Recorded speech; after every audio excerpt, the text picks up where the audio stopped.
Imagine walking into a courthouse where everyone stares at you, not because you've done something wrong, but because of the color of your skin. Imagine being a decorated U.S. Army general, a man who has bled, sacrificed, and dedicated his entire life to protecting his country, only to be humiliated by the very system you swore to defend. This is not just a story about racism. This is a story about power, dignity, and the moment one man's truth shook the very walls of justice. Stay with me until the end, because when this general made one phone call, everything changed. It was a quiet morning outside the county courthouse. General Marcus Hale, a man in his late 50s with graying temples and a presence that carried the weight of authority, arrived dressed not in his uniform, but in a simple navy suit. He had been called as a guest speaker for a veterans advocacy case, an opportunity to speak on behalf of soldiers who were fighting for better health care. Marcus walked with calm dignity. Yet, the moment he stepped through the metal detectors, the whispers began. At the far end, Officer Daniels, a young cop with a reputation for arrogance, spotted Marcus. Daniels had seen men in handcuffs more than he had seen men in honor, and today, blinded by prejudice, he saw Marcus not as a decorated officer, but as a black man in the wrong place. "Hey!" Daniels barked. "Where do you think you're going?" Marcus turned, confused. "I have an appointment here." "I was invited." But Daniels sneered. "Don't lie. You people always have an excuse. Let me see some ID." Marcus calmly handed him his military identification card. But Daniels barely glanced at it before shoving it back. "Fake. You think you can just walk in here, dressed up, and pretend to be someone you're not?" Gasps filled the hallway. Veterans in wheelchairs who recognized Marcus looked stunned, but fear kept them silent. Marcus spoke softly, his voice controlled, though anger flickered in his eyes. "Officer, I am General Marcus Hale, United States Army. I served 30 years. 3 tours overseas. 2 Purple Hearts. You will treat me with respect." But Daniels only laughed. "Yeah. And I'm the president.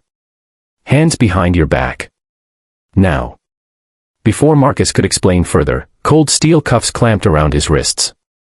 The sound of the chains echoed like an insult through the halls.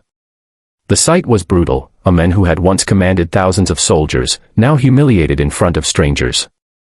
And in that moment, every veteran watching felt the shame pierce through their own hearts. Dragged through the courthouse like a criminal, Marcus kept his head high.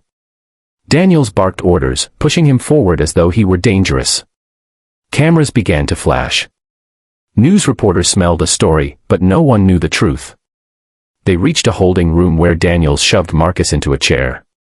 "You'll sit here until we confirm who you really are. Fraud is a crime, old man." Marcus remained calm, though his hands trembled in anger. He took a deep breath.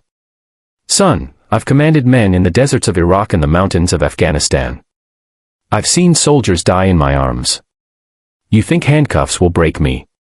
Daniels smirked. "Save the speeches. Nobody cares." But Marcus had one weapon Daniels didn't understand, connections that reached higher than this cop could ever imagine. With effort, Marcus pulled out his phone from his pocket and, with cuffed hands, dialed a number memorized by heart. The room fell silent when a deep, commanding voice answered on speaker. "This is General Thornton, Chairman of the Joint Chiefs of Staff." "Who is this?" Marcus spoke firmly, his voice steady despite the cuffs digging into his skin. "It's Hale. I've been detained at the county courthouse.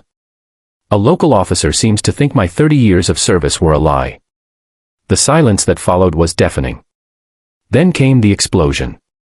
"What?" Thornton's voice thundered so loudly, Daniels flinched. "Put that officer on the phone, now." Daniels hesitated, his smugness cracking. With shaking hands, he grabbed the phone. Sir, this is Officer Daniels. There must be some misunderstanding." Thornton cut him off. "Do you have any idea who you just put in handcuffs? That man is a national hero. He has more honor in his little finger than you will have in your entire career. I want him released this instant, or I will personally make sure your badge is stripped before the day ends." Daniel's face went pale. The room was dead silent except for Marcus' slow, steady breathing. The cuffs came off immediately. Daniel stammered apologies, but Marcus didn't even look at him. Instead, he turned to the veterans who had been watching. He stood tall, his wrists red from the metal, his voice carrying through the hall. "This," Marcus said, "is why we fight, not just on battlefields abroad, but here at home. Dignity, respect, and justice are not privileges. They are rights. And no man, no matter how much power he thinks he holds, has the right to take that away." The crowd erupted in applause. Veterans wheeled forward, saluting him. Even civilians who had once ignored him now looked with admiration. Daniel slipped away in shame, but his humiliation was nothing compared to the power of the truth that had just been witnessed.